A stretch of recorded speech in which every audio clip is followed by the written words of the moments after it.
Ballot पेपरवर निवडणुका केव्हाही चांगल्याच सरन्यायाधीश भूषण गवई यांच्या मातोश्रींचं हे महत्त्वाचं वक्तव्य आहे।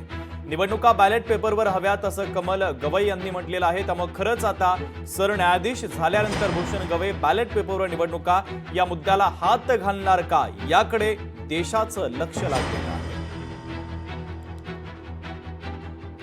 त्याला योग्य वाटले ते तो निर्णय घेईलच, परंतु मी एक सामान्य स्त्री म्हणून एक लोक जे भगवान बुद्धाने लोक ह्या शब्दावर कॉन्सन्ट्रेशन केलेलं आहे आणि बाबासाहेबांनी संविधानामध्ये लोकांनाच केंद्रबिंदू ठेवलेलं आहे। तर लोकांना लोकांमधील एक व्यक्ती म्हणून मी तर साहजिक आहे मला काय वाटणार हे तुम्हालाही माहीत आहे।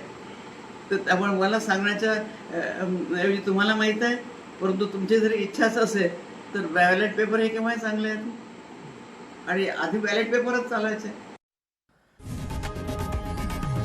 लोकशाही मराठी ऐका, पहा, जागरूक रहा।